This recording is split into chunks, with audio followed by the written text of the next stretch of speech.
사도신경에 있습니다.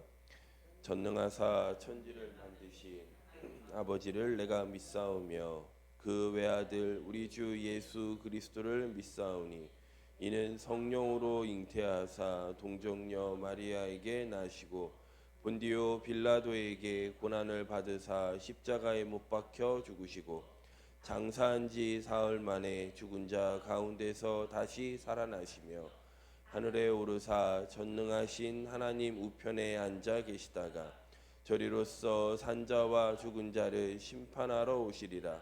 성령을 믿사오며 거룩한 공회와 성도가 서로 교통하는 것과 죄를 사하여 주시는 것과 몸이 다시 사는 것과 영원히 사는 것을 믿사옵나이다. 아멘. 우리 하나님 말씀 히브리서 9장 말씀입니다.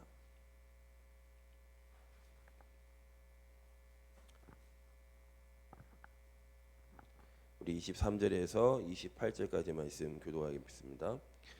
그러므로 하늘에 있는 것들의 모형은 이런 것들로서 정결하게 할 필요가 있었으나 하늘에 있는 그것들은 이런 것들보다 더 좋은 제물로 할지니라.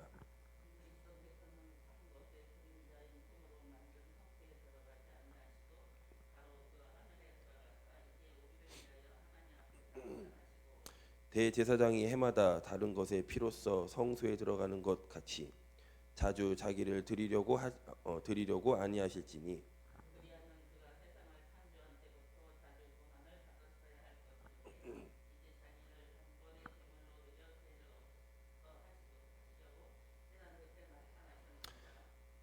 우리 두 절에 같이 있습니다. 한 번 죽는 것은 사람에게 정해진 것이요 그 후에는 심판이 있으리니 이와 같이 그리스도도 많은 사람의 죄를 담당하시려고 단번에 들이신 바 되셨고 구원에 이르게 하기 위하여 상관없이 자기를 바라는 자들에게 두 번째 나타나시니라. 아멘. 우리 인간은 영적 존재입니다.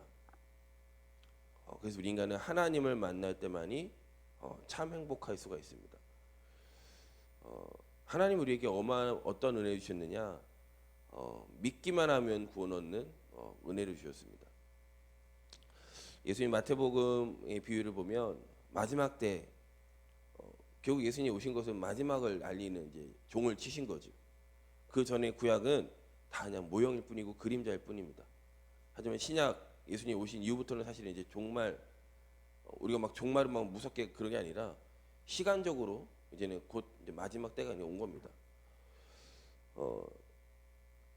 그때 예수님께서 비유로 하나님이 이제 천국 잔치를 벌리는데 이제 신랑이 이제 결혼해서 이제 잔치를 벌이는데 이제 잔치를 벌이는 이제 결혼하고 그러면 잔치는 손님들이 와야 되죠. 하객들이 와야 되잖아요. 분명 오기로 된 손님들이 있는데 안 오는 겁니다. 이유는 뭐냐? 바쁘다는 이유로. 내가 뭘 샀고 내가 뭘 하고 있고 내가 지금 이런 일이 있고 안 오는 겁니다. 하나님이 다시 말하면 그 주인이 화가 이만큼 난 겁니다. 그래서 하객 그 종들을 불러서 야 나가서 아무나 오게 해라. 아무나. 그게 구원이에요. 사실 선민 사상이 아니라 하나님이 이스라엘 민족을 선택한 게 맞죠. 선민이 아니라 선택하신 게 맞습니다. 근데 그들이요 뭘 그렇게 바쁘든지 율법 지켜야 되고 이거 해야 되고 저거 해야 되고 해서 구약 끝났는데 모형 끝났는데 그리스도 오셨는데 아직도 메시아 그리스도를 기다린다고요. 잔치에 참여 안 하는 겁니다. 하나님이 어떻게 했죠? 아니 텅텅 비면 안 되잖아요. 그 사람의 그 은혜가 우리에게까지 온 겁니다. 이방인에게까지. 아무나가 아니죠. 왔는데 하객들이 왔는데 마태복음 예수님 22장에 이렇게 비유가 나옵니다. 한 명이 그냥 온 거예요.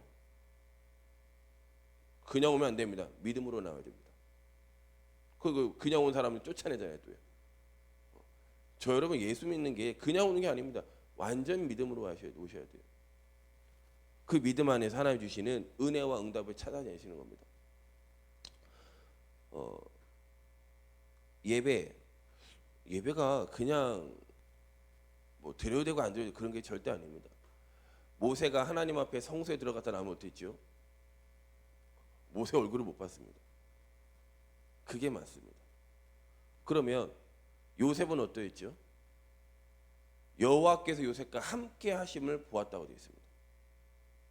그러니까 예배라는 게 꼭 교회 안에서만 예배가 아니라는 거예요. 하지만 분명한 건 예배자를 섰을 때 보게 돼 있다는 겁니다. 모세는 이스라엘 백성들이 수건을 좀 가려라, 두렵다 할 정도로 예배 한번 하고 간다. 하나님과 대면하는 게 예배잖아요. 하나님을 바라보는 게 예배잖아요. 출석 체크하는 게 예배가 아니잖아요. 내가 헌금 드립니다, 이게 예배가 아니잖아요.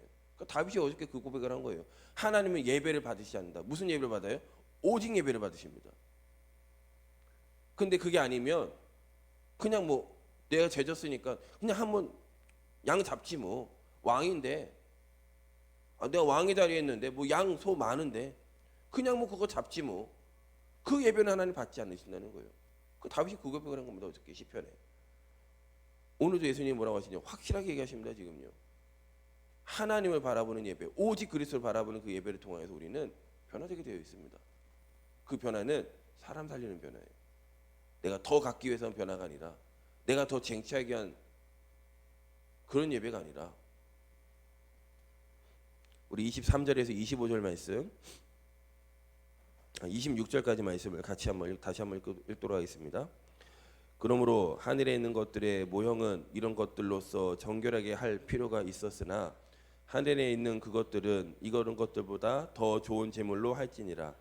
그리스도께서는 참 것의 그림자인 손으로 만든 성소에 들어가지 아니하시고 바로 그 하늘에 들어가사 이제 우리를 위하여 하나님 앞에 나타나시고 대제사장이 해마다 다른 것의 피로써 성소에 들어가는 것 같이 자주 자기를 드리려고 아니하실지니 그리하면 그가 세상을 창조한 때부터 자주 고난을 받았어야 할 것이로되 이제 자기를 단번에 제물로 드려 죄를 없이 하시려고 세상 끝에 나타나셨느니라.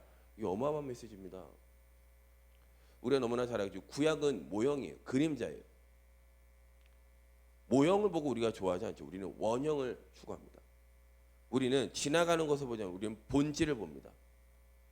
하나님의 기준이 무엇인지 우리는 거기 항상 우리의 모든 영적인 감각들이, 그걸 성령 충만에 가는데 거기에 모든 감각들이 있어야 됩니다. 예수님이 그리스도로 오셨습니다. 근데 그 예수님은 레위 지파로 오시지 않았어요. 그것도 지성소에 들어가려면 아론 계열에 들어오셔야 되는데 아론 계열로 오지 않으시고 우리가 히브리서에 말했듯이 멜기세덱 반차로 오셨어요. 즉 아무리 레위 지파라도, 아무리 아론 계열에 있는 대제사장이라도 하나님의 지성소 앞에 들어갈 때는 벌벌벌 떨며 들어갑니다. 1년에 한 번 들어가는데 그냥 뭐 들어가는 게 아닙니다. 나 역시 죄를 지면 죽기 때문에 우리 너무 잘 알잖아요. 방울 달고요, 줄 매갖고 들어갑니다. 근데 아시죠? 예수님은 한 번도 지성소에 들어가신 적은 없어요. 성전에 들어가셨죠. 그렇지만 한 번도 지성소에 들어가신 적이 없습니다. 그러면 히브리 기자 얘기하는 겁니다. 만약 그 예수님이 그 모형으로 모여 있다면 1년에 한 번씩 피제사 드렸던 것처럼 예수님이 1년에 한 번씩 혹은 100년에 한 번씩 십자가 또 지셔야 되느냐? 그럴 필요가 없다 이겁니다. 완전히 끝냈다 이 말하는 겁니다 지금. 그러니까 제가 어저께 비판한 게 아니라 그래서 질문한 거예요. 지금 고난 주간인데 왜 모이냐 이겁니다 지금 교회에. 저 필리핀에 지금 왜 모이고 있냐 이거예요. 교회 성당들마다 그 십자가 체험하려고요. 똑같이 이런 고통을 당하시고 그거 할 필요 없다 이겁니다. 예수님 다 끝내버렸다는데 왜 죽으셔야 되는지 그 이유를 말해야 되죠. 영적 존재를 우리 인간이 하나님 떠나면 그거 자체가 죽은 건 사망이기 때문에 하나님 만나는 길은 유일한 다 그리스도를 믿을 때, 그걸 체험할 때 만나는 게 아니라 울 때 만나는 게 아니라 믿을 때 단번에 끝내셨다니까요. 지금 그 말하는 겁니다. 왜 단번에 끝내셔야 되느냐? 27절 28절입니다. 같이 있습니다.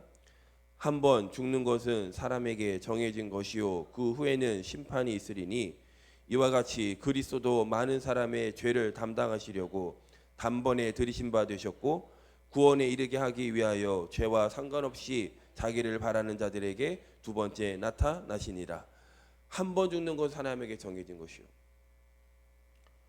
단번에 끊으셨다는 이 복음을 우리가 왜 말해야 되느냐? 많은 사람들은 장수하는 게 의미가 있는 줄 압니다. 장수하는 거 의미 없어. 많이 살아봤자 100년입니다.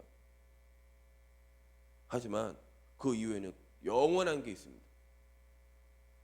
그렇다면 이 복음을 말할 수밖에 없는 거죠. 승리하는 길이 있는데 말 안 한다? 그것만큼 악질이 없습니다. 죄와 사망의 법에서 빠져나오는 유일한 길 하나가 있는데 그걸 말 안 하고 전혀 저 사람들이 장수하려고 막 몸부림치는 거 나도 따라하겠다고. 뭐가 좋은 음식인지 건강해야 되죠. 우리가 건강한 이유는 딱 하나입니다. 이 정확한 복음을 말할 사람이 없기 때문에. 70억 인구 가운데 저와 여러분이요 0.001% 사람입니다. 없어요. 오직 복음 말하는 사람이 없습니다. 자꾸 섞인 복음, 틀린 복음, 심지어 내 복음 말하지 오직 복음 말하는 사람이 없어요. 영원한 형벌을 기다리고 있다니까요. 그 형벌을 벗어날 수 있는 길은 모든 사람이 죄인이기 때문에 사실 형벌이 이미 받고 태어나는 겁니다. 하지만 그거를 죄사함 받아야 되는데 죄사함 받을 수 있는 기회는 살아있는 동안뿐이에요. 우리도 죽었던 영혼이잖아요. 근데 하나님 우리를 건지신 거잖아요. 은혜로 건져놨더니만 둥둥둥 떠다니는 내 물건이 보여요. 그것도 건져달라고 그래요. 얼마나 어리석은 거예요. 건져지면 주변에 건져질 사람이 또 없는 거 그걸 봐야지. 뭐 요즘에 자꾸 건조하니까 산불 나나 보더라고요. 뭐 어저께도 보니까 산불 막 어디 지역에 났는데 그걸 조기 진압했는지. 저희 지역도 위례 쪽에서도 남한산소에도 불났었거든요. 어저께 그 위례 쪽 이렇게 가는데 플랜카드 붙여놨더라고요. 고맙다고. 그 불 빨리 조기 진압해 고맙다고 어느 아파트에 이렇게 플랜카드까지 붙여놨더라고요. 그래서 그렇구나. 불나면 뭐에 관심 가져야 되죠? 혹시 사람은 놓고 오진 않았는가? 거기 관심 가져야지. 내 지갑, 내 보물, 그거는 나쁜 사람이죠. 불이 났으면 빨리 생명을 구원해내야지. 우리가 보기에 아무것도 아닌 것 같은데 이미 많이 지났습니다. 예수님 오신 지 벌써 2019년이 됐습니다. 2022년이 됐습니다. 정말 마지막 예수님이 끝에 왔는데 그로부터 벌써 2020년이 지났어요. 우리의 관심 어디에 있어야 되죠? 생명에 있어야 됩니다. 저 세상 사람들 말하는 것처럼 더 돈을 불리고 더 내 외모를 갖추고. 우리가 외모를 갖춰야 되는 이유는 다른 겁니다. 이 가치 있는 복음이 값없게 되면 안 되잖아요. 우리가 돈 벌러 가는 이유는 딴 겁니다. 그 가야 현장에 사람이 있기 때문에. 28절 이와 같이 그리스도도 많은 사람의 죄를 담당하시려고 단번에 하나님이 저 여러분을 통하여서 단번에 이 복음을 말하기만 하면 하나님이 구원주로 작정된 사람은 분명히 돌아오게 되어 있습니다.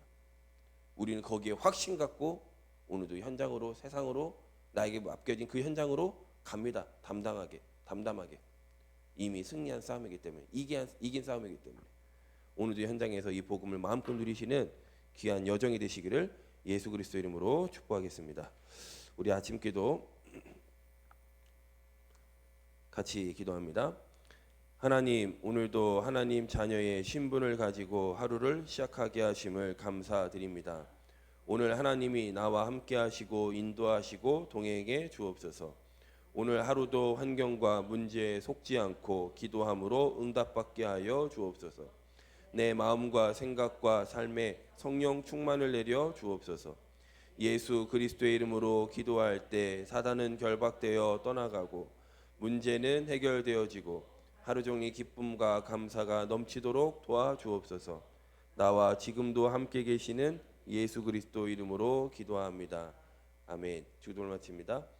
하늘에 계신 우리 아버지시여, 이름이 거룩히 여김을 받으시오며 나라의 임하옵시오며 뜻이 하늘에서 이루어진 것 같이 땅에서도 이루어지이다. 오늘날 우리에게 일용할 양식을 주옵시고 우리가 우리에게 죄 지은 자를 사하여 준 것 같이 우리의 죄를 사하여 주옵시고 우리를 시험에 들게 하지 마옵시고 다만 악에서 구하옵소서. 대개 나라와 권세와 영광이 아버지께 영원히 있사옵나이다. 아멘.